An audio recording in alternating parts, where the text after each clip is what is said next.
Horror has been shown in many forms, from books from H.P. Lovecraft to now the most popular form of horror, movies.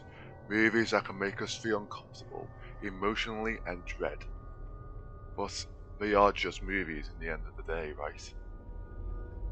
Well, with these stories, they're more than meets the eye. My name is Daniel Proctor, and welcome to Horror Behind the Camera, 5 Stages of Hell.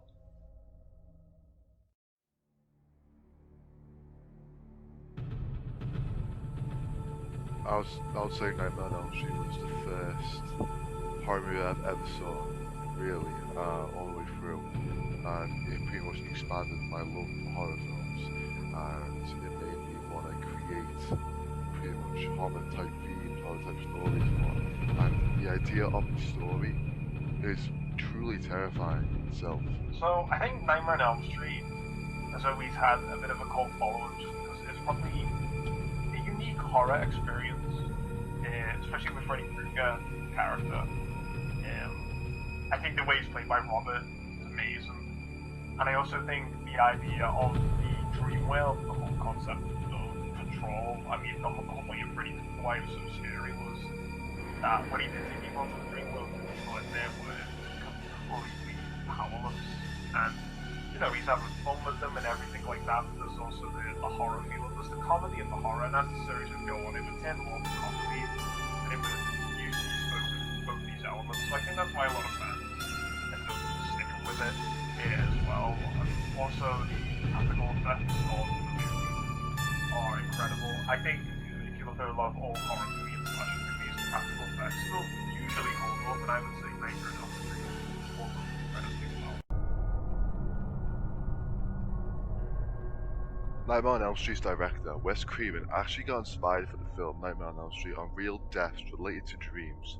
The inspiration itself took place in America, 2 Asian men, most particularly in the late 70s to early 80s. This was suffered by mainly Asian men who had these symptoms, mostly because this could be due to them being refugees in the Cambodian genocide. Not only this, but this could also date back to when Wes Craven was a child, when he saw in the middle of the night a man staring right at him through a window. But the story that freaks me out the most, and it's not really inspiration but more of a similar thing to Nightmare on Elm Street. People report of dreaming of this man. No one knows who he is or why he's in our dreams. I know this because I have dreamt of this man. Who report of a man giving friendly advice, and even helpful to those who dream of him. Which he did to me. What do you think? Is it some kind of hoax or something more sinister?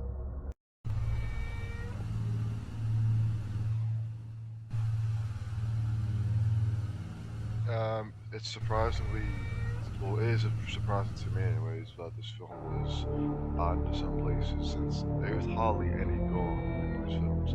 There really isn't. It's mainly the first one. Maybe the others have more gore and all that, but the first one, there's hardly any gore, and yeah, I guess you would expect it from a film called Texas Chainsaw Massacre.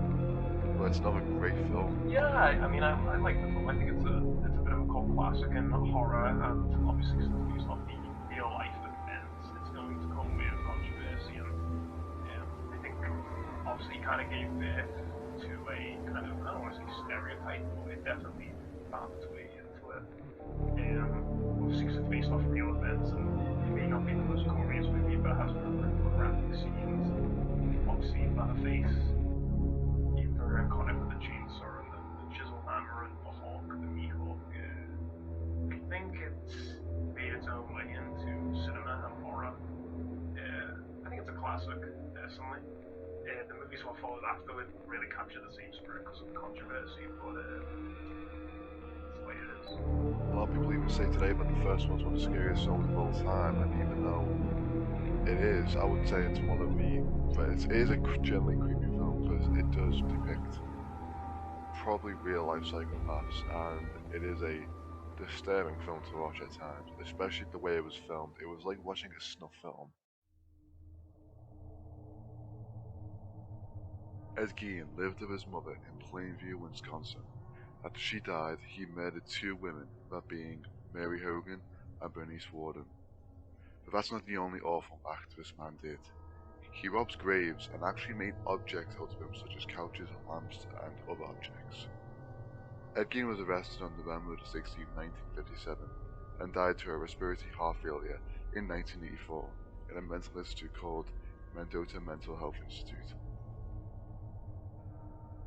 Texas Chainsaw Massacre was released on November 18, 1976. The film gained controversy due to the violence, but not much on the fact that it was based on a real serial killer with no remorse.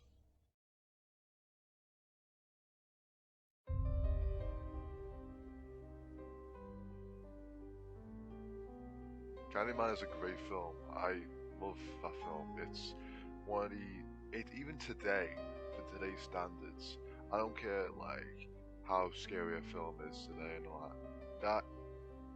Especially when it came out the year it came out, that movie legit scared the shit out of me.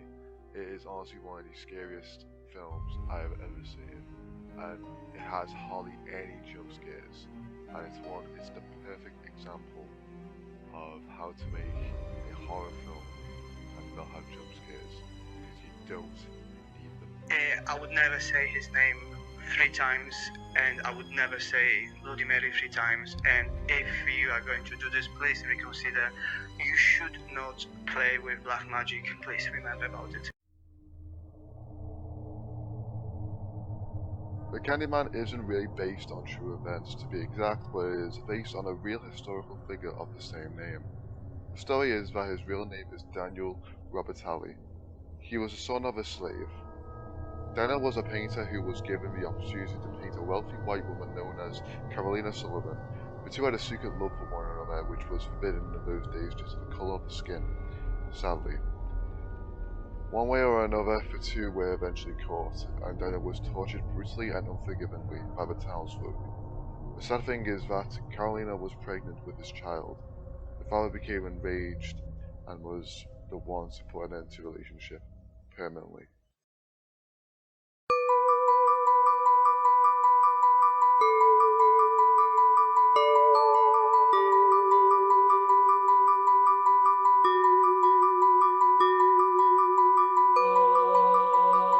The fear of dolls definitely started with Chucky.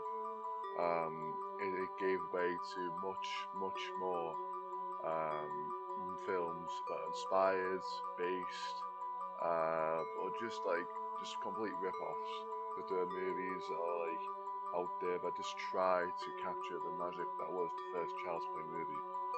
I like the film because it doesn't take itself too seriously, and in doing so, it means that it can have quite good comedic moments, as well as being creepy. And I think the doll horror genre idea is a good one because it's pretty creepy. Yeah, it's obviously been very successful in creating a cult following, and it's good to see like a film using practical effects instead of VFX. I think practical effects tie it to reality a bit better. I mean, deny it, like love it or hate it, Child's Play pretty much, I would say, started the whole killer doll trend, which has led to countless and countless spin-offs, rip-offs, and like there's people inspired by the film, and still today it is well known as the one that started it all. And if it wasn't for Chucky, we would not have any of the Conjuring films, we would not have any of these killer doll films we have now, cheap or not. The first Child's Play, I absolutely love it.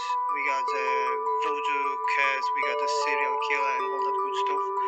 And the first part, like the first part of Child's Play is, it's somehow serious, but like the number 3 and 4 are like more like a parody. But what I love about Child's Play is the object, which is a doll. Looks, it's an innocent toy, but in that movie it became dangerous, and I think that's why people enjoy the movies. Eugene Robert Otto was given a doll that was handmade. The doll had a resemblance of a sailor attached to what was some kind of bear. This took place in the early 1900s, so dolls were quite common then. The two lived in what is called the Artist House in 534 Eaton Street in Florida. The two became immediately attached to one another, with Jean reporting strange behavior from the doll. One occurrence happened when Jean was only 10 years old. He was awoken from his slumber to see Robert sitting at the end of his bed, staring right into his soul.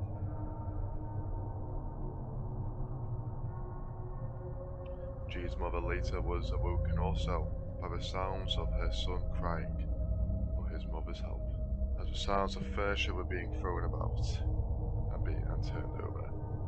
She struggled to opening her son's bedroom door, but managed to get in as she saw her son curled up in fear and his bedroom a complete and utter mess, and Robert just simply sitting on the bed at the foot. Jean sadly died in the year of 1974, and the doll can be now located in East Martello Museum.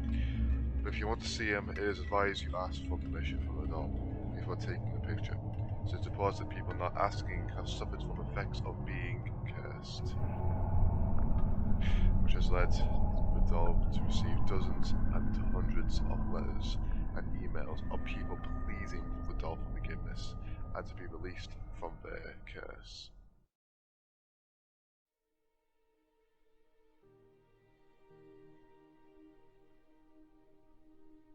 I mean, I will admit I haven't watched much Conjured. I watched the first few minutes of it, but like, the one of the things that stood out to me was not really the ghost aspect of it. It's just more of the doll, that is the Annabelle doll, which is truly managed to do something that a lot of people tried and failed at, and it is tried to somewhat capture the MCU, the Marvel Cinematic Universe thing, but when others has tried just to copy the actual films, like make an action film and all that, this one goes to the horror route, and I thought that's amazing. And I'm just glad there is a horror cinematic universe out there. So props to James Wan and A1 involved with those films.